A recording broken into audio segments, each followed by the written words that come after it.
Bien, pues buenas tardes, bienvenidos otra vez a este seminario en el que algunos ya podíais exigir que se le pusiera vuestro nombre a una de las sillas. Vamos a dar comienzo a la segunda mesa de pensamiento filosofía iberoamericana. Me acompañan dos compañeros estudiosos, paso a presentarles inmediatamente. A mi derecha tengo a Juan Bagur, es licenciado en Historia por la Universidad Complutense de Madrid y la Autónoma, máster en Historia Contemporánea por la Universidad Complutense, está terminando, si no ha terminado ya, el máster en Pensamiento Español Iberoamericano, también de la Universidad Complutense, y está realizando una tesis doctoral sobre la idea de nación en el pensamiento y acción política de José Ortega y Gasset. Además, es actualmente becario de CPU en el Departamento de Historia Contemporánea de la Complutense y tiene varios artículos en las revistas Ab Initio, Apeiron y, gusto da decirlo, Tales, revista de filosofía, que, bueno, seguro que vuelves a aparecer ahí, estoy convencido de ello.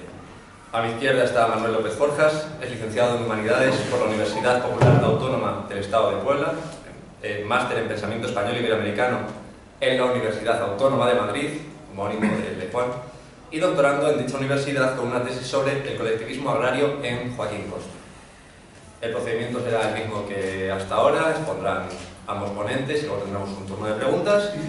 Así que sin más dilación doy paso a Juan Bagur, que va a ser el primero en hablar, con la ponencia El límite en la teoría política de José Ortega y Gasset y Ramiro de Maeztu, circunstancia versus pecado original. Cuando quieras tienes la palabra. Bien, muchas gracias por la presentación y también a los organizadores del Congreso por haberme dado la oportunidad de estar aquí. Bueno, mi intención es la de presentar una comparación entre el pensamiento político de Ortega y de Maeztu desde el punto de vista del límite, dado que es el tema que nos reúne en estas jornadas. Bueno, mi intención es la de dividir estos 20 minutos en tres partes. Quiero hacer primero una introducción para dejar bien claro el marco teórico del que parto, luego ya pasar a señalar las ideas principales y terminar con unas conclusiones. Bueno, antes de nada señalar que me centro en Ortega y Maeztu, además de porque estoy haciendo una tesis sobre Ortega y Gasset, porque son dos autores que encarnan dos de las tradiciones culturales o tradiciones políticas más importantes de la historia del siglo XX, que es un tema que me interesa, que son la tradición nacional católica, en el caso de Maeztu, y la liberal republicana, en el de Ortega, esto en los años 30. Y a pesar de que son dos autores con un pensamiento muy diferente, muy distinto, hay algunos puntos en común e incluso una influencia mutua en un determinado momento de su quehacer político que implica que sea interesante estudiarlo un poco. Y esto es lo que pretendo hacer ahora. Bueno, el marco teórico del que voy a partir es la teoría de un autor norteamericano que es Thomas Sowell, que no sé si conocerán porque no es demasiado difundido aquí en España, que es economista y que publicó en el año 87 un libro que se llama Conflicto de Visiones. Y en este libro él decía que todos los grandes planteamientos ideológicos, políticos, filosóficos, económicos de la humanidad, todos ellos se pueden compartimentar en dos grandes grupos, que él llama la visión restringida y la visión no restringida. Y la diferencia entre uno y otro radica en el papel que dan al límite, precisamente. La visión restringida es la que enfatiza la existencia de limitaciones en el quehacer humano y la no restringida, la que por el contrario es más optimista y apela a la capacidad del ser humano para imponerse a cualquier tipo de límites. Es una visión un poco simplista probablemente, pero creo que es interesante para tenerla como referencia. Y en base a ella, la hipótesis que utilizo un poco para vertebrar esta intervención es la de considerar que Ortega y Maeztu comienzan vinculados a una visión no restringida de la realidad y evolucionan hacia otra que es de carácter restringido, pero con diferencias. Maeztu inicia su andadura apelando a una idea antropológica que es la del superhombre nietzscheano y termina, casi en un sentido contrario, defendiendo la visión cristiana del hombre caído, manchado por el pecado original. Y por contra Ortega, en la primera etapa de su pensamiento, construye su teoría política, entre otras cosas, en base a la idea de la utopía, y después la sustituye por la idea de circunstancia. Pero en esta segunda fase de Ortega hay elementos de la primera de Maeztu, que esto es lo que quiero traer a colación un poquito. Bueno, entro ya en lo que es el nudo de la intervención, que divido en dos epígrafes, que se corresponden con esta etapa que decía no restringida y la restringida. En el caso de Maeztu, en esta primera fase, el libro más importante que publica, en el que me voy a basar ahora un poquito, es Hacia otra España, que es una recopilación de artículos que edita y que publica en el año 1899. aquí una frase suya que me parece esclarecedora, la leo. Dice que España prefiere su carrito de paralítica, llevado atrás y adelante por el vaivén de los sucesos ciegos, al rudo trabajo de rehacer su voluntad y enderezarse. Esto es, Maeztu considera que existe en España una oligarquía que llama teocrático, burocrático, militar, que constreñe la acción de los españoles, y frente a esto apela a una moral de hombres fuertes, lo dice así, a una moral nietzscheana de individuos egregios, de minorías selectas, que se impongan a esa realidad, que superen el límite. Opone a la España vieja y la España vital, como hará luego Ortega, y considera que se ha de crear lo que llama un Estado-empresa, que tiene dos dimensiones. Por un lado, en un sentido más bien literal, el Estado-empresa es de empresarios, puesto que él considera que el superhombre nietzscheano lo interpreta desde una concepción del homo economicus capitalista como el gran empresario que según él puede regenerar a España.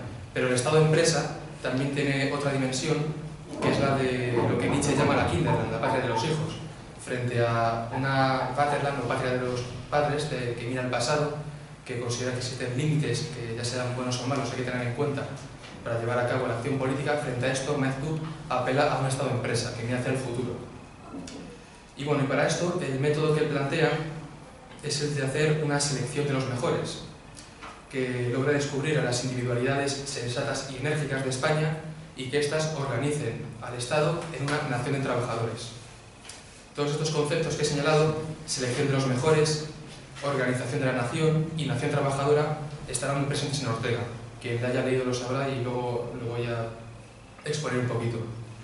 Bueno, ¿qué ocurre con Ortega en esta primera fase que, como digo, se vincula a la visión no restringida de la que habla Sowell? Bien, Ortega inicia su andadura de la mano de Nietzsche, precisamente por influencia de Maeztu, pero poco a poco le va abandonando. Aunque realmente Nietzsche siempre está presente, según muchos autores, detrás de él, pero ya en 1904, en una carta a Unamuno, le dice que hay que poder del alma colectiva la esperanza en el genio, en los genios. Desde el neocantismo Ortega, desde la influencia de Koch-Minator, de la escuela de Marburgo, plantea una oposición que repite bastante en los textos de estos años entre cultura y materia. Él habla de que el materialismo es aquello que caracteriza a los conservadores, tanto los catalanistas como los conservadores de Cánovas y Silvela y Maura, como los militaristas alemanes, que se preocupan únicamente de la materia de la circunstancia directa. Frente a esto, la idea que lo pone, o la cultura, es una utopía. Él la definirá como utopía más adelante. Un conjunto de verdades abstractas que están más allá del límite español y del límite europeo y ante los cuales tiene que adaptarse el Estado español desde una pedagogía social. Bueno, esto es lo que plantean con esta concepción del socialismo ético, en el cual opone nación y Estado, considera que el Estado español limita el desarrollo de la nación española y la nación española, como hacía Maeztu también, tiene que construirse desde cero, no mirando al pasado, sino de cara al futuro, aplicando esta concepción que luego él llamará utópica. Bueno, la diferencia entre Maeztu y Ortega se ve claramente en un famoso debate que tienen en 1908, que se llama el debate entre los hombres y las ideas, donde Maeztu habla de que son los hombres los que encarnan esta idea del superhombre nietzscheano, los que tienen que llevar a cabo la reforma de la sociedad, y frente a esto Ortega plantea que son las ideas lo que tiene que entusiasmar a las masas españolas, lo que es más importante. Bueno, dicho esto, me centro ahora ya en la segunda fase, que es cuando todo esto cambia, y que, como decía antes, se vincula con lo que Sowell llama una visión restringida de la realidad. En el caso de Maeztu me centro sobre todo en un libro que es el que publica en el año 16 en inglés, y luego en el 19 en castellano, que es La crisis del humanismo, donde influye muchísimo un autor inglés que es Thomas Ernest Hulme, o Hulme. Que bueno, este personaje, que fue amigo suyo y murió en la Primera Guerra Mundial, era militarista, se enroló aquí voluntariamente, etc., que también influyó mucho en otros autores como T.S. Eliot o Ezra Pound.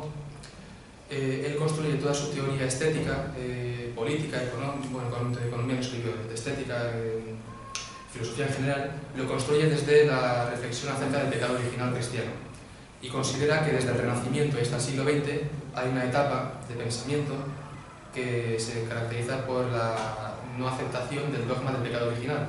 Y esto, según Hulme, se ve en todas las ideologías que han existido, en todas ellas. Ortega, por cierto, también considera que en el siglo XX se hiciera un ciclo histórico que a nivel intelectual se había iniciado en el Renacimiento, pero para Ortega es una dimensión totalmente distinta, que no tiene nada que ver con esto. Pero en Maeztu sí, Maeztu, como digo, se basa en la teoría de este autor. Y lo que escribe Maeztu, que el gran problema del humanismo es basarse en lo que considera una falacia, que es la siguiente, la de decir: mi obra es buena, ergo yo soy bueno. Esto es, considerar que porque el ser humano puede hacer obras perfectas, él como sujeto es perfecto. Maeztu dice que de aquí se deriva la ausencia de frenos espirituales, de no creer en el pecado original. Y de aquí se derivan tres cosas. Primero, lo que llama el desarrollo de los grandes separatismos, que esto lo desarrolla más en los años 30 en defensa de la hispanidad, pero ya en los años previos está presente. Los grandes separatismos son la escisión entre la religión y los demás órdenes, sobre todo en el siglo XVIII, entre ética y religión con Kant, economía y religión con Adam Smith, política y religión, ya antes con Maquiavelo, etc. Todo esto implica, según Maeztu, una subjetivización de los valores, la negación de la verdad absoluta y con ello la incapacidad del ser humano para ser consciente de que con ese límite que tiene que recurrir a la religión y otra serie de cuestiones. Y sobre todo, lo que se deriva de la ausencia de esa conciencia de pecado original, según Maeztu, es lo que en este libro que he citado antes llama la herejía alemana, que consiste en la escisión entre política y religión, que una vez que la religión no es el freno espiritual para el ser humano, el Estado tiene que hacer las veces de religión, convertirse en un dios y limitar al ser humano. Y la Primera Guerra Mundial, que es el contexto en torno al cual Maeztu escribe este libro, según él, es la última consecuencia de la herejía alemana, que vincula al autoritarismo y al estatalismo.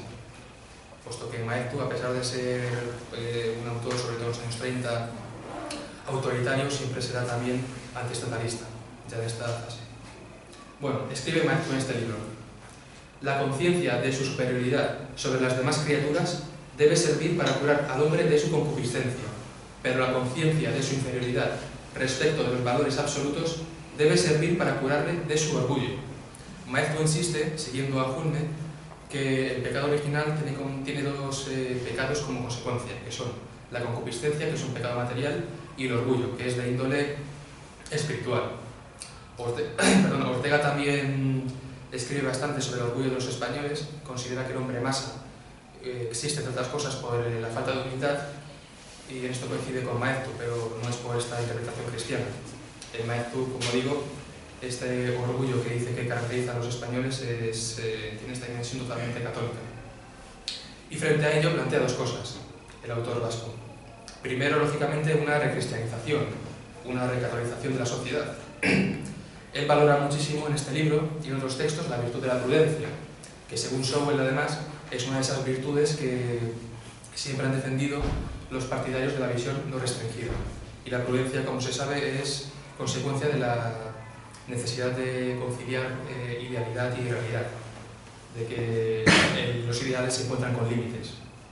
Y bueno, el segundo elemento es ya propiamente político, que es el que me interesa, y plantea Maeztu crear un Estado que ya no es el Estado-providencia que decíamos antes, sino un Estado basado en lo que llama la compulsión universal. Escribe que todo hombre es responsable de sus intenciones ante Dios y de sus actos externos ante los demás hombres. El poder no se basa, según Maeztu, en la voluntad general, que es derecho subjetivo, sino en el derecho objetivo, que llama, en la idea de función, que esto lo toma de otro autor francés, de Dewey. Considera que el poder del ser humano tiene que limitarse no únicamente con el freno espiritual, sino también con este freno político, organizar al Estado en grandes gremios y donde regiones y entidades de trabajo estén equilibradas entre sí.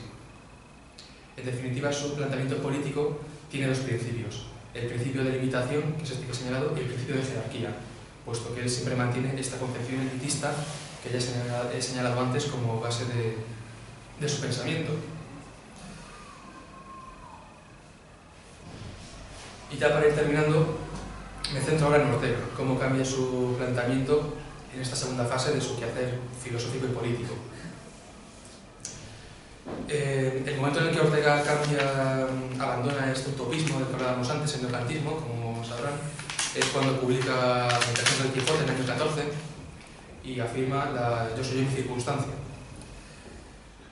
Aunque el pensamiento orteguiano cambia bastante a lo largo de las décadas siguientes, hasta el año 55, va pasando por muchas fases. Bueno, hay un debate si fases o no, ahora no entro en eso, pero en todo caso, a pesar de las modificaciones, siempre se mantiene como base de su pensamiento esta idea de yo soy mi circunstancia. En el año 32, cuando inicia la segunda navegación, lo repite, que sigue manteniéndolo como base de su pensamiento. Y desde aquí hay un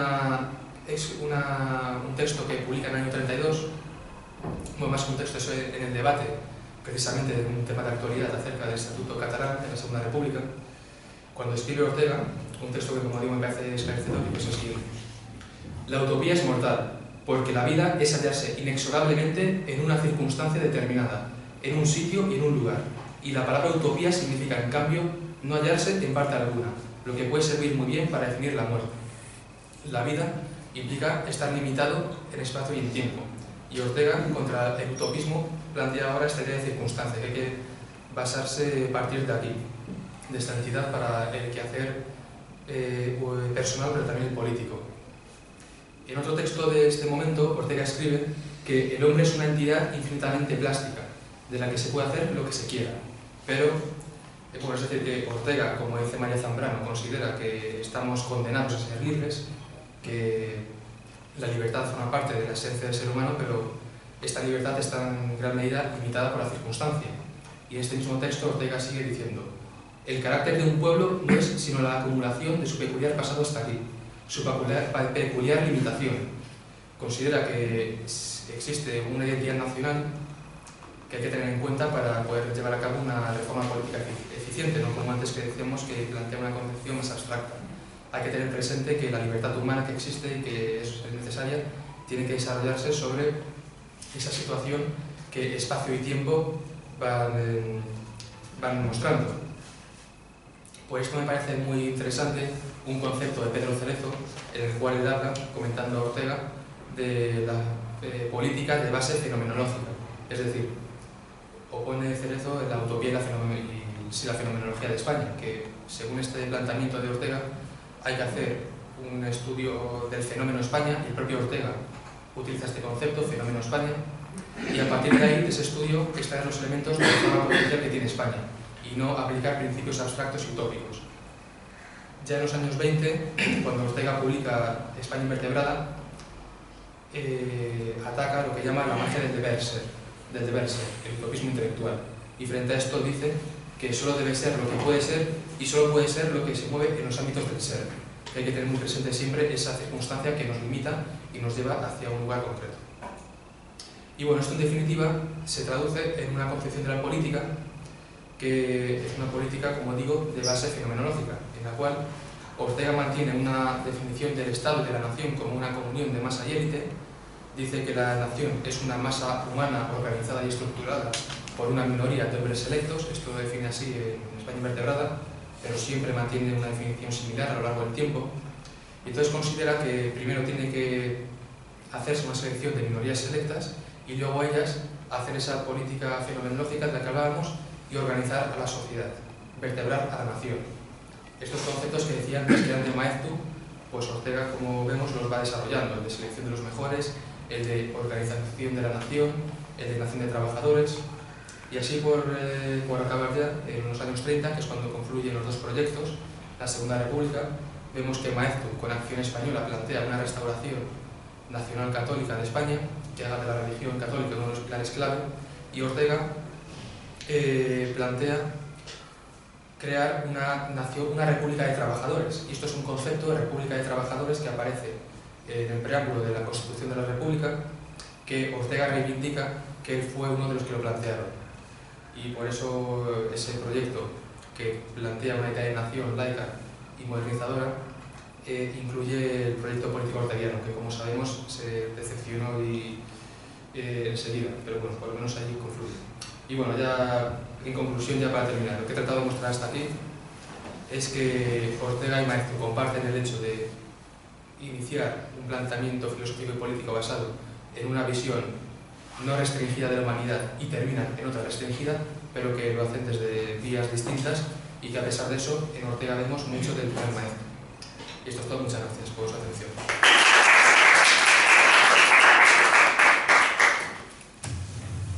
Muchas gracias a ti, Juan, por tu ponencia. Es seguro que va a dar mucho que hablar en el rato de después y en la cafetería y los años subsiguientes. Doy la palabra ahora a Manuel López Borjas, que va a tomarla para presentar su ponencia de la sustancia del progreso, los apuntes para la exposición de un sistema de filosofía de Joaquín Costa, 1870.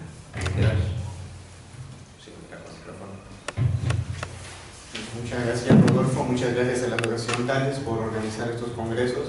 Así en tiempos adversos, mantener la filosofía es un esfuerzo que realmente merece todo el reconocimiento posible. Además, voy a hablarles un poco sobre Joaquín Costa. No lo pensaba hacer, pero creo que es justo también para quien le pilla un poco lejos su figura. En unos grandes rasgos decir que Joaquín Costa y Martínez nació en 1846 y murió en 1911, era aragonés, de la provincia de Huesca, ocense, un adjetivo gentilicio muy bonito, ocense de Huesca.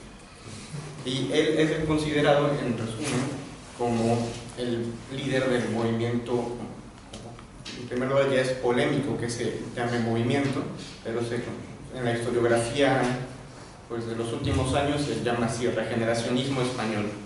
Ellos tenían la idea de regenerar España.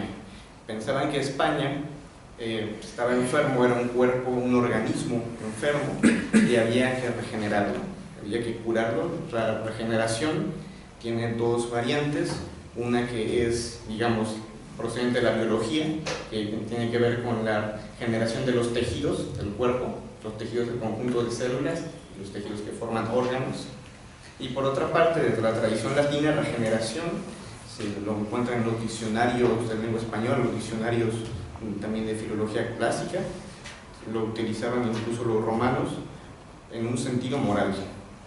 Una teoría personal ahí al respecto es que Joaquín Costa, en efecto, tomó ambos y sobre todo más el concepto de corte moral en la tradición de una regeneración que implicaba esta parte en las costumbres, esta parte social. ¿Qué pasa con Joaquín Costa antes de proceder propiamente al tema?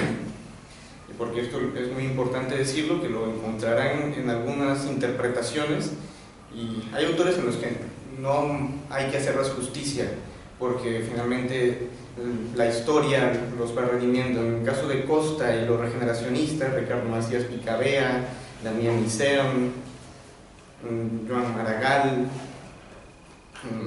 todos ellos, hubo una época, sobre todo a partir de la dictadura, finales de la dictadura de Franco, en los años 70, quizá un poco antes, en los 60, que estos autores los consideraron prefascistas. Uno de ellos, de estos autores que calificó, es el don Enrique Tierno Galván en su texto de los 60, Costa y el regeneracionismo. El argumento fundamental por el cual los ubican estos autores como prefascistas o como justifican una dictadura está, por ejemplo, en la historia que Primo de Rivera, una dictadura en los años 20, 1923 a 29, más o menos, él decía que él era el cirujano de hierro que Joaquín Costa había hablado en sus textos. Sin embargo, lo dijo 2 años después de que Joaquín Costa hubiera fallecido, no tuvo oportunidad de replicarle el León de Graus, que seguramente hubiera rugido, así le decían a Costa, el León de Graus. Además de la fuerza de sus discursos, tenía una barba bastante prominente. Bueno, más allá de hacer justicia, de reivindicar, yo creo que vale la pena seguir un método para leer a los autores, que es lo que apostamos un poco en la Escuela de la Autónoma, de ver todo el seguimiento biográfico y la biografía intelectual de un autor de sus primeras obras hasta sus obras finales, para comprenderlas. De Joaquín Costa, se me pregunta cuáles son las 2 obras más conocidas, puedo decir, son 2, el colectivismo agrario, porque Rodolfo dijo que desarrolló mi tesis, el colectivismo agrario en España, así se llama, publicado curiosamente en el 98, en 1898, y la otra, oligarquía y caciquismo como la forma actual de gobierno de España y el modo urgente de cambiarla. Esos son los textos, digamos, finales de Costa, porque aunque vivió 10 años más, estuvo bastante enfermo y fuera de algunos discursos, realmente era muy complicado que él pudiera moverse por sí solo. En ese sentido, encontré estos apuntes en el Archivo Histórico Provincial de Huesca de un joven Costa, que se les dijo que nació en 1846, estamos hablando que tenía 24 años cuando lo escribió, en un pueblo de aquí cerca de la Comunidad de Madrid, que se llama Chapinería. Joaquín Costa fue a trabajar allí porque él siempre tenía el anhelo de estudiar. Sin embargo, vivió casi toda su vida con penurias económicas, pidiendo prestado, siempre, incluso a sus padres les escribía, tenía gente que lo apoyaba económicamente, pero tenía deudas, y vino a Chapinería, la Comunidad de Madrid, en la sierra noroeste de Madrid, a buscar trabajo de carpintería, de albañil, ahí con un ingeniero estuvo trabajando, y siempre tuvo el anhelo de estudiar. Leía por su cuenta todo lo que podía, todos los autores, incluyendo el ideal de la humanidad y para la vida de Christian Friedrich Krause, en la traducción de don Julián Sanz del Río, cuyo nombre me complace pronunciar, estando en esta Universidad Complutense, heredera de la Universidad Central, donde don Julián fue catedrático y padeció la cuestión universitaria y fue expulsado junto con su generación. Entonces Joaquín Costa tiene esa influencia krausista, vamos a decir, el joven Joaquín Costa, pero a lo largo de estas lecturas en este archivo de Huesca, que dejan ver sus manuscritos, proyectos, que escribió muchos proyectos que jamás llevó a varios de ellos, algunos los publicó y hay muchos más que dejó inconclusos o dejó inéditos ahí en su casa, ¿no? Que ahora su hermano lo recopiló después y han dado pie también a ciertas malinterpretaciones, incluyendo las de su hermano. Otra de las líneas que se pueden ver allí, en esos manuscritos, como esa influencia, por supuesto, ya que dije a Julián Sanz del Río, también tengo que mencionar otro buen hombre que pasó por estas tierras, que se llamó Francisco Giner de los Ríos. También leía a Joaquín Costa Giner, tenía una correspondencia interesante con él, lo trataba como su profesor y decía que tenía el don del consejo. Así está el titulado del epistolario, el don del consejo. Entonces, Joaquín Costa, yo insisto mucho en que él bebe de la tradición liberal española, sobre todo yo partiría de mi tesis del siglo XVI, pero ahora vamos a ceñirnos a estos dos nombres, el carosismo español, Julián Sanz del Río y Francisco Giner. Pero además estaba leyendo autores europeos a partir de las traducciones que esta misma generación de Giner, sobre todo, estaban teniendo contacto, estaban conociendo, filosofía que prácticamente se estaba haciendo de modo simultáneo.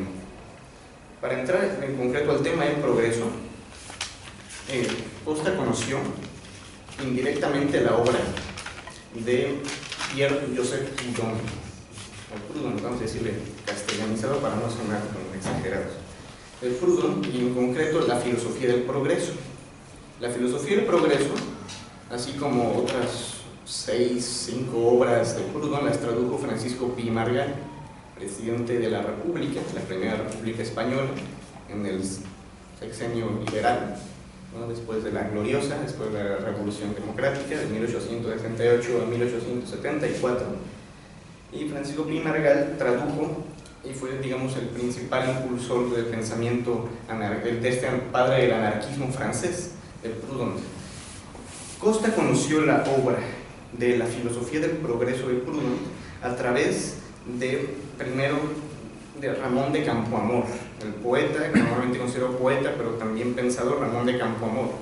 Curiosamente, Ramón de Campoamor correspondería al otro sector ideológico de estos autores liberales. Era de los liberales no republicanos, sino los liberales isabelinos.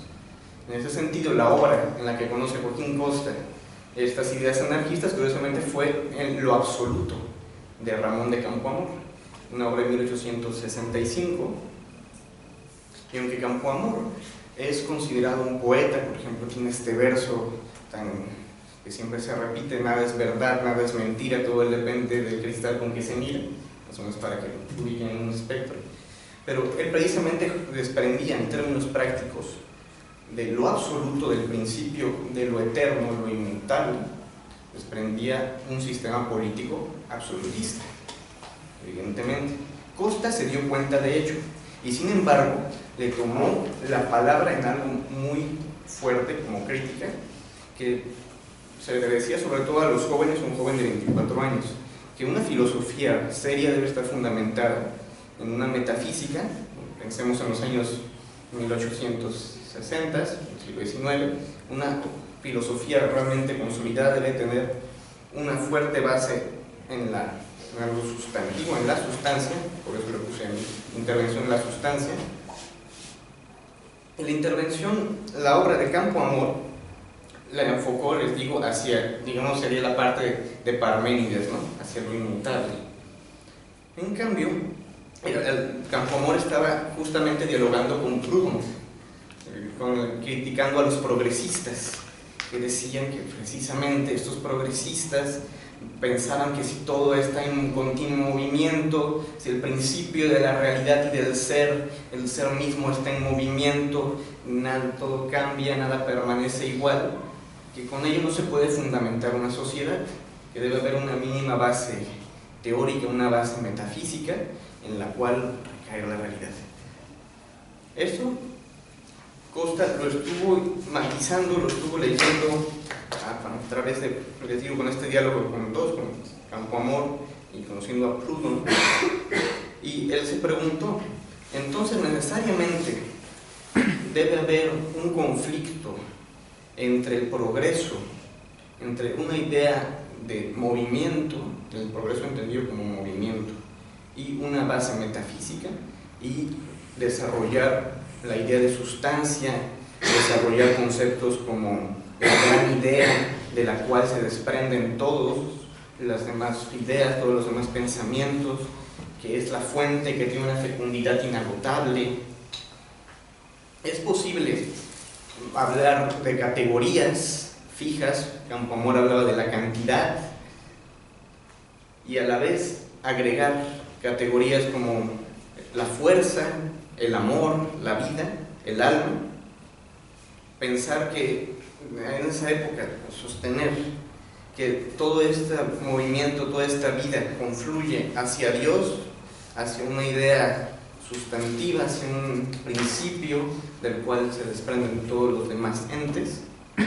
Eso lo digo así un poco para ver si podemos dialogar, porque me parece un debate bastante interesante, que ahora por redondear un poco, comentar simplemente en este contexto de mediados del siglo XIX español, hubo un debate que tradujo estos términos entre el cristianismo y el progreso. Pensar si el cristianismo era necesariamente opuesto al progreso, si se podían articular ambos elementos.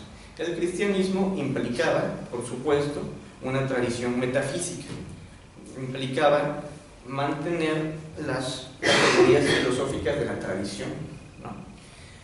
Este debate fue entre don Juan Valera y Emilio Castelar. Don Juan Valera se conoce sobre todo por sus novelas, por Pepita Jiménez, pero también participó en estos debates filosóficos. Escribió sobre el racionalismo armónico, que es el principio krausista del que les hablaba en un principio, les hablaba antes. Y él decía que el cristianismo no tenía ni un conflicto, pero tampoco una intervención directa en la idea de progreso y movimiento, que no era la base, podía darse el progreso sin necesariamente que el cristianismo, con todo lo que implicaba, fuera la causa de ese progreso. Emilio Castelar, como también fue presidente de la República después de Francisco Pi Margall, el que tradujo a Proudhon, Emilio Castelar, él trataba de rescatar el cristianismo y decirle: está muy bien que usted rescate esta idea de movimiento, pero el cristianismo tiende no hacia lo absoluto, como vimos en Campoamor, sino que el cristianismo, para Castelar, tiende hacia la democracia. Así tal, ni más ni menos. son conceptos, son polémicas que quizás, no sé para ustedes, pero de repente con tanto conflicto ideológico pensar que hubo este nivel intelectual de un debate, un siglo tan turbulento donde se estaba discutiendo los principios de la modernidad, donde se estaba llegando al fin del siglo XIX. A mí en ese sentido me parece bastante interesante y que no se ha insistido mucho a la hora de ver la historia de la filosofía. Podemos hablar de filosofía sin más allá de filosofía española, que también, por supuesto. Entonces, para ir centrándonos y poco a poco redondeando hacia el final, Costa admite en sus apuntes, el Costa de 24 años que trabajaba en chapinería, por las mañanas y las tardes y por las noches escribía filosofía y hacía proyectos sobre articulación de metafísica y democracia, aterriza desde la metafísica a la cuestión social de los problemas morales. Él, a diferencia de Campoamor, que parte de una categoría como la cantidad, que es fija, él dice que lo principal que rige todos los entes, toda la realidad, es la ley de la atracción, la gravedad. También leyó, o a través de manuales, parece que conoció a Newton, y estaba en este sentido, esta teoría de la gravedad, y ahora la estaban aplicando a los principios de la sustancia también, a los principios propiamente metafísicos, y que esto tenía relación con la libertad, ni más ni menos. Ahí entra la cuestión moral que hablaba también al inicio.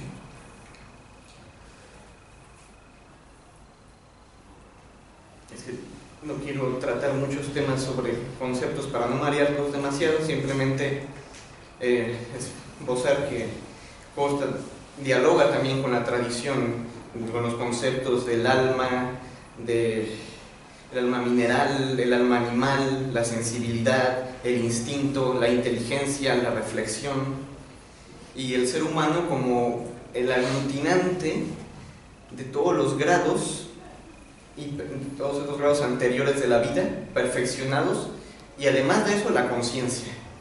Para Costa, en ese sentido, el ser humano es un animal filósofo, literalmente, y en términos cristianos, el verbo con mayúscula es un hombre creador, una dualidad, en armonía, porque uno de los principios del krausismo, de la filosofía krausista, es la armonía. Podemos resumirlo en tres: unidad, variedad y armonía, simultáneos. Una filosofía que intentó plasmar un modelo social, un modelo político y educativo alternativo a la España autoritaria, a la España oficial, que se justificaba en la filosofía escolástica, que marcaba el autoritarismo, y podríamos trazar una línea interesante de esta tradición casi hasta la generación de Ortega y, si me apuran, hasta la República. Se puede demostrar más o menos el diálogo hasta la generación de Ortega. Ya en la recepción de la Segunda República del 31 hay que hacer otros matices, no me voy a meter. Si alguien quiere preguntar después, con mucho gusto. Finalmente, lo interesante a lo que he querido llegar, en conclusión, después de no haberlos mareado con tantos nombres, es que Costa, a partir de esta metafísica, ya no basada en la cantidad, sino basada en la ley de la atracción, en la ley de la gravedad, deduce una filosofía política donde ve a la sociedad como un estado natural al ser humano, y eso es fruto precisamente de esta atracción. La palabra puede ser expresada en idiomas y es natural al espíritu humano y asumida integralmente en la misma tendencia que lleva hacia esta idea metafísica o esta forma que da principio a toda la realidad. La encarnación del espíritu la explica en términos éticos, para que el ser humano adquiera méritos por su propio esfuerzo. En resumen, desde su propia concepción de la sustancia, Costa llega a señalar dos leyes trascendentales. Uno, la ley del progreso en la historia, asumiendo las consecuencias de estos debates que traté de resumir. Y segundo, una consecuencia necesaria, la ley de la solidaridad de la humanidad. Y usa la palabra humanidad, que me parece un claro guiño a la obra de don Julián Sanz del Río.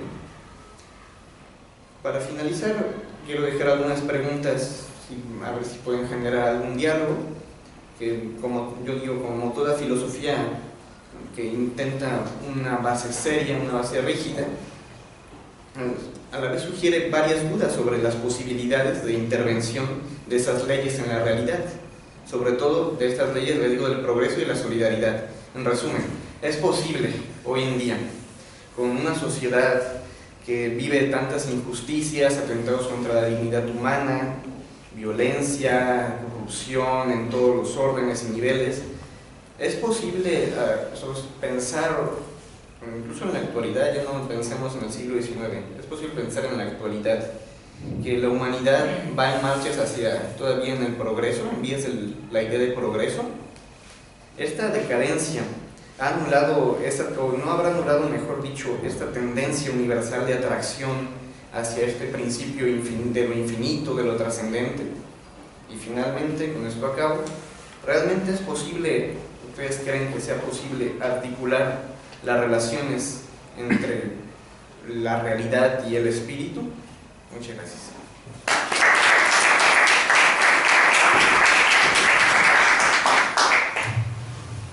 Muchas gracias, Manuel, por tu ponencia, por hablarnos de Costa, de cómo era la antítesis de un nini que trabajaba y estudiaba, le han repartido la vida hasta niveles que ojalá pudiéramos nosotros. Bien, como los dos ponentes se han ceñido maravillosamente bien al tiempo, tenemos 15, 20 minutos en función de las preguntas que haya para que toméis ahora vosotros la palabra.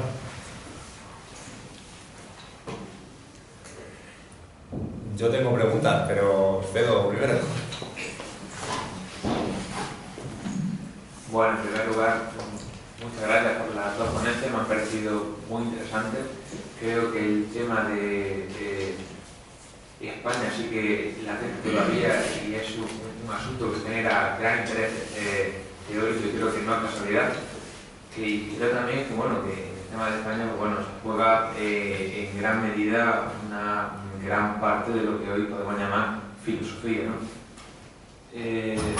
La verdad es que yo tengo una visión diferente de España a la que habéis planteado vosotros. Yo estaría más de acuerdo en el debate que tú has planteado más con Maeztu que con Ortega, pero en el sentido que tú lo has planteado, porque yo creo que Ortega sería perfectamente reconciliable con lo que dice Maeztu. Yo no creo que Ortega quiera modernizar España en el sentido en el que él a veces sí lo plantea, ¿no? Yo creo que, no, en el fondo, Ortega está diciendo que hay una crisis fundamental, y cuando Ortega habla de europeizar España, yo creo que lo que está hablando es de la antigua convivencia del pueblo europeo, que es la antigua convivencia del pueblo europeo, precisamente la convivencia en la que España era un imperio, esa convivencia en la que la idea de España católica era la que jugaba un papel fundamental en la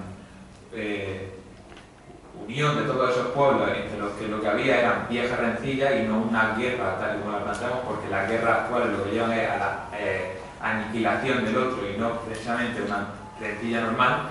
Yo creo que esa idea católica está latiendo en parte, casi sin querer, en Ortega, pero perfectamente sí está en Maeztu con la idea de un progreso que sea católico. Es decir, la idea sería que el progreso de España fuera católico, porque yo creo que la formación de España se da frente a la modernidad. Es decir, yo creo que hay toda modernidad, como defendía Sánchez Albornoz, ¿no?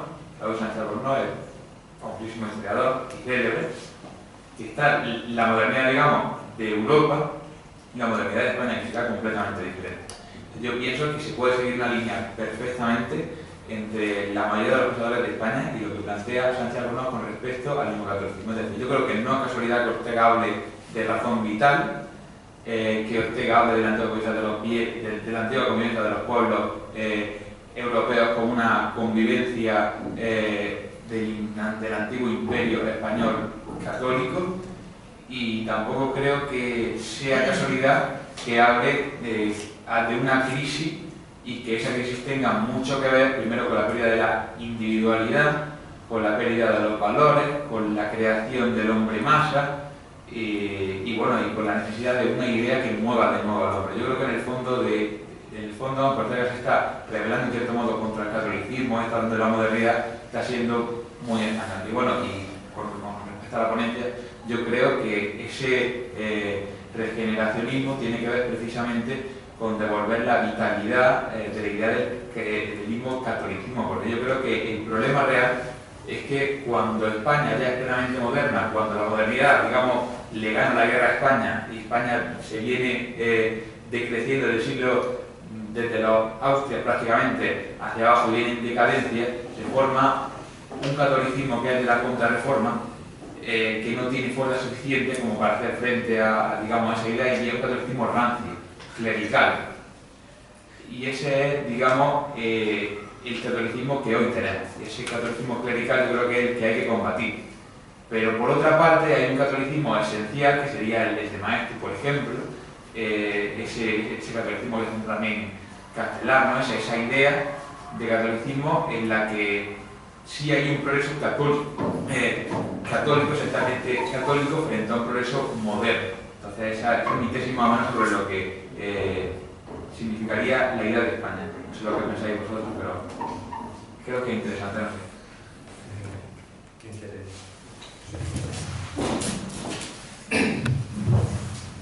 No, pues me parece una reflexión muy interesante y en parte la comparto, pero yo no estoy tan de acuerdo con que Ortega tenga detrás de este planteamiento católico, no sé, porque cuando él habla de naciones casi siempre lo hace en un sentido de proyectivo, más que hablar a una tradición católica. Para él la nación es una comunión, una unidad de destino universal, que bueno, es Constantino I Rivera, como tú dices, ese concepto, pero lo toma de Ortega. Que Ortega no lo dice exactamente igual, no recuerdo cómo es exactamente igual, pero básicamente lo mismo. Y yo creo que en Ortega influye más que considerar eso de España como una creación del catolicismo, y influye muchísimo más en él el hablar de un proyecto de futuro que tampoco termina de concretar, decir que es exactamente decir que España es un proyecto de vida en común, pero que lo que es el catolicismo no lo resultaría tanto yo, sino en su planteamiento. No sé si hay algo en concreto por lo que lo plantees así, algún texto suyo o algo. Ese yo creo que es el problema que yo tengo cuando interpreto a Ortega, que no veo texto, pero veo latente, pero sí que veo latente perfectamente esa idea del mismo catolicismo. Es decir, yo creo que él no quiere ser católico, pero en el fondo lo es. Y el hecho de que no quiera ser católico está en que, bueno, que él sí se declaró toda su vida ateo, aunque decía que respetaba, ¿no? Al parecer lo hizo en una entrevista, ¿no? Exactamente no lo hizo, porque dije, yo respeto la tradición católica de España, pero yo soy ateo. Quiere modernizarse en el fondo, pero yo creo que late esa idea del catolicismo, de la defensa de los valores hispánicos como católicos, y no, vamos, es una tesis difícil, ¿no? Pero yo lo veo también en ciertos textos en los que la idea del cuerpo adquiere mucha relevancia, ¿no? En la medida del vitalismo, ¿no? Yo creo que ya late una cierta idea cristiana, que sería la de considerar mucho al del cuerpo. Sí, bueno, una interpretación concreta del cristianismo que, como has dicho, no es la que el pensamiento escolástico ha tenido generalmente, ¿no? No. Pero sí, bueno, depende también de qué entendamos por catolicismo, por qué tradición cristiana es la que tenemos presente. Sí, claro. No es obligatorio. Pues Algo muy breve. Muchas gracias por tu comentario. Es decir que, en efecto, la mayoría, yo creo que los autores que se plantean el problema de España ponen un punto de quiebre en la historia en el cual todo empezó a ir mal. Siempre hay algunos que lo ponen con los reyes católicos, que apelan más hacia la división de los reinos, que fue un error, esta unidad, que fue un proyecto autoritario. En el caso de la generación de Costa, de los regeneracionistas, lo ubicaban en concreto con la llegada de Carlos V, con la idea del imperio.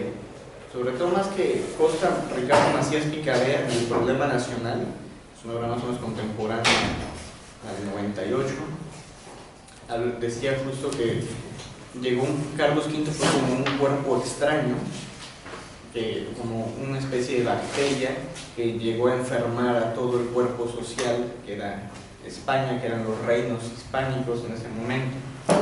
Entonces que eso trajo esta idea de, no solamente en cuestión religiosa, sino social, política, este autoritarismo. Siempre hay esto, y lo ves en Ortega, lo ves en autores como Unamuno, lo ves en todos estos que intentaron decir la historia fue aquí, llevaba un equilibrio, llegó a la historia de este territorio, llegó a un punto en el que confluían tres culturas, tres civilizaciones completamente diferentes, y sin embargo, a pesar de los conflictos, llegamos a poderse ver a la cara sin mayores, otros sin problemas, y que cuando eran mayores, porque una guerra siempre es un problema mayor, pero en todas las sociedades en ese momento no estaban en guerra. Entonces, en ese sentido, para simplemente agregar a tu comentario, especificar sobre todo desde mi intervención, yo diría de que este debate se planteaba porque evidentemente la sociedad, en el contexto en que lo planteaba, no había llegado ese nacionalcatolicismo entre 1940 y 1975 que se estableció aquí. Es decir, que la palabra hoy en día católico en España todavía me cuesta mucho trabajo pronunciarla porque tiene toda una connotación negativa. Por eso yo hablaba más de, creo que también Juan, más de que cristianismo, sobre todo acercándose a principios del siglo XX, no hacia la República, hacia la guerra civil, ¿no? El cristianismo implica precisamente varias ramas, pues varias tradiciones, y sobre todo apelando a la espiritualidad, ¿no? Que ahí conecta con la tradición filosófica.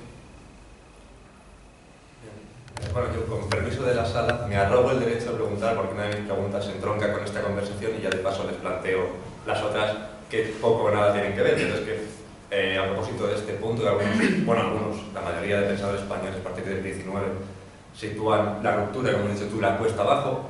Un autor que hace esto es Donoso Cortés, que a su vez es un lector muy a su pesar de Proudhon. Entonces, una de las primeras preguntas que iba a hacer era si hay algún estudio, ¿no?, de recepción de Proudhon. Bueno, para el que no lo sepa, para Donoso Cortés, Proudhon es lo que es peor que el demonio, o sea, porque se puede ser más o menos liberal, los llama la clase discutidora, y bueno, son unos equivocados, pero Proudhon es el enemigo radical, ¿no? Si conocéis algún estudio de Proudhon en España en el siglo XIX, creo que sería muy productivo, y si no, pues te animo a hacerlo. Leer a Donoso no es lo más fácil que hay, pero se puede hacer. Respecto a Coste, propiamente tu ponencia, quería preguntarte cómo llega vamos a decir, un filograusista, es decir, en cierto modo el grausismo implica un cierto pacifismo, a afirmar la necesidad de un cirujano de hierro, una cosa que no termino de comprender. Respecto a la ponencia de Juan, bueno, te has referido a Ortega como en la tradición liberal republicana, y pensé que te ibas a referir más a esta cuestión, entonces he anotado la pregunta, pero es muy amplia y no tienes por qué contestarla, ¿no? Es respecto a cómo matizarías tú el liberalismo de Ortega. Obviamente no es lo mismo el liberalismo inicial que el liberalismo, si es que se puede llamar así, del Imperio Romano, por ejemplo, de regla mucho más conservadora. Y ya hemos metido en lo que sea, obviamente tu intervención. Has mencionado que para el maestro el hombre que puede transformar España es el empresario, como clase, por decirlo así. Me ha recordado, pero no sé si tiene relación o no, a los industriales de San Simón, y en fin, que luego adopta a su manera con. No sé si lo puede haber sacado de ahí, si en relación acepto un no por respuesta, pero bueno, se me ocurrió y quería plantear. El que quiera puede coger él. Muchas gracias por tu pregunta, Rodolfo. De Proudhon en España en el siglo XIX, la recepción, la verdad no conozco un texto completo. El estudio más reciente que he visto, que incluye un poco estos debates, es de Manuel Suárez Cortina. Este libro se llama La redención del pueblo, la cultura progresista en España. Y con respecto a la segunda pregunta, también da para mucho, de cómo llega un pensador democrático que funda la Unión Republicana, que tiene estas ideas, este concepto de cirujano de hierro. Todavía no he encontrado el documento, pero el cirujano de hierro, tal cual lo usa Costa, me remite necesariamente al conflicto campesino en Alemania del siglo XVI, que justo ahí en este movimiento que era como comunista, comunero, esta violencia que hubo, todos estos problemas, el principal representante, el que llevó a cabo los levantamientos campesinos, le hacían llamar el cirujano de hierro, y justamente estaban opuestos al imperio, a Carlos V, así como en 1521 en Burgos hubo un intento de resistencia por parte del pueblo contra el imperio, contra Carlos V, los primeros de Castilla hacían Alemania, y Costa perfectamente conocía esta violencia que hubo, sobre todo lo conoció a través de Luis Vives, de cómo Luis Vives hablaba de la pacificación y estaba en ese debate.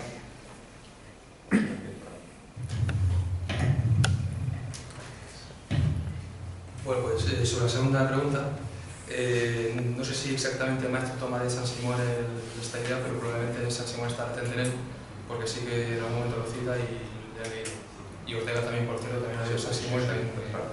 Sí, seguro que sí. Lo que más bien a quien suele citar maestro, más de Nietzsche, lógicamente, es a Spencer y a Darwin, y lo que creo más bien es que hace una mezcla entre la idea del superhombre nietzscheano con el darwinismo social también, y el darwinismo social lo interpreta desde una base económica, no tanto como razas que luchan entre sí, sino individuos que a nivel económico compiten y que más fuerte sobreviven y puede regenerar la nación. Eso por un lado, y también por otro, cuando Maeztu escribe estas cuestiones a comienzos del siglo XX es también porque medita acerca de lo que ve en España, y lo que él analiza es cómo frente a una Castilla que él considera caduca, creo que en un sentido contrario a Costa, que valora más el papel de Castilla en la historia de España, Maeztu enfatiza el hecho de que Barcelona y Bilbao, Cataluña y País Vasco, pero sobre todo las ciudades, son el modelo de un nacionalismo moderno y económico basado en el progreso empresarial. Y habla Maeztu en este libro de la Ceuta de España de que Cataluña y País Vasco tienen que conquistar el centro, conquistar y colonizar Castilla. Literalmente habla de colonizar Castilla, porque ahí es donde se ha demostrado que un proyecto regeneracionista basado en el progreso material que los empresarios logran llevar a cabo. Y luego sobre la otra pregunta del liberalismo de Ortega,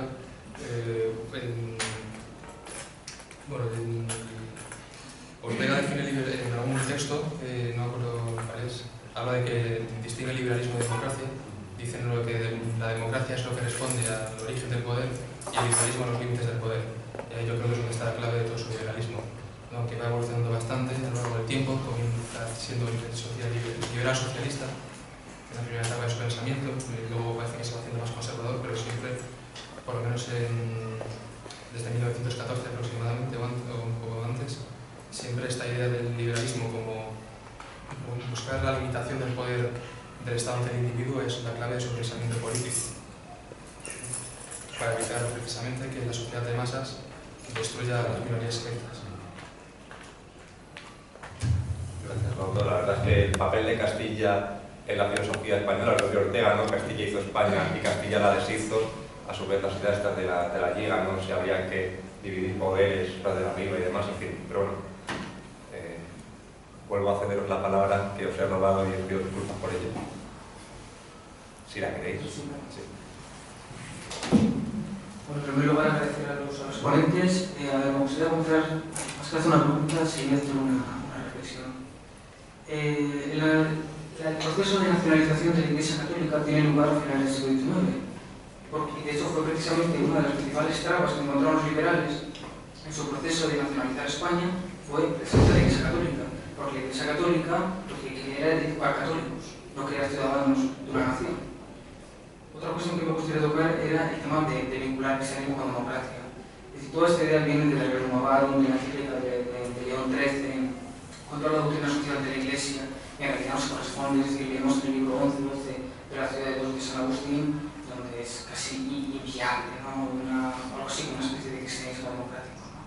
Y luego otra cuestión que me gustaría tocar es por qué Kraus. Es decir, envían a un individuo a Alemania, ¿no? A que traiga la filosofía, y teniendo todos los exponentes, ¿no? Que se citar, ¿no? Del liberalismo alemán, se le ocurre traer a Kraus, ¿no? ¿Por qué Kraus? Porque le sonaba muy complicado, dijo, esto tiene que ser tremendo, si no se entiende. Si alguno quiere tomar la palabra. muchas gracias por los comentarios, sobre todo ya la pregunta, que es básicamente un módulo en las asignaturas, ¿no? Se da para muchísimo. ¿Por qué se recibió Krause y no Kant, no Hegel, no Schopenhauer, no Nietzsche directamente? Sobre todo, hay dos explicaciones. Yo voy a dar directamente la que estoy más convencido. A Julián Sáenz del Río lo envían a Alemania a estudiar por qué ahí se dan instituciones que tienen durabilidad, que tienen continuidad, y que pueda traer esa filosofía que les permite a los alemanes tener continuidad, y en España no se pueden establecer instituciones que tengan esta pervivencia. Entonces, si tomaba realmente la dialéctica de Hegel, implicaría que el conflicto, que era lo que querían evitar después de tantas confrontaciones y tantas guerras, esta es la interpretación que yo doy, en el que sigo a través de la autónoma de los profesores. Si conocían esta oposición de tesis, antítesis y síntesis, si iba a generar todavía más conflicto. En Kant, el caso de Kant se reside en España, pero es una cuestión bastante compleja. Sobre todo fue el neocantismo en el siglo XIX, fue más hacia la escuela de Heidelberg, por ejemplo, más hacia la ciencia, con don José del Perojo, ¿no? Y él fue el que empezó a hacer las primeras traducciones a través de la revista que fundó La Contemporánea en el 75. Y en cambio la filosofía de Krause, ya con esto acabo, yo creo que le daba a Julián Sáenz del Río estos elementos de unidad, variedad y armonía, la clave para poder articular a esta sociedad que tenía diferentes ideologías y decir, no es necesario entrar en conflicto, si es posible mantener, menos teóricamente, es posible mantener la variedad en la unidad en la variedad. Me gustaría introducir un pequeño matiz, es verdad, tienes razón, creo, en todo lo que has señalado. Solo por salvar un poco lo bueno del krausismo que pueda tener, es que ha dado lugar a algunas de las instituciones mejores, ¿no? En particular, naturalmente, la Junta de Nación de Estudios de Ficción y de Enseñanza. Si alguien más quiere intervenir, es el momento, y si no, cerramos la mesa. Vuestras caras frenéticas me dicen que podemos dar por concluida la sesión. Nuevamente dar las gracias a Juan, a Manuel, por sus intervenciones. Creo que, como he prometido esta mañana, iban bien cargadas, han sido muy interesantes. Naturalmente, gracias a todos vosotros por venir. Y en un ratito, estudios de género.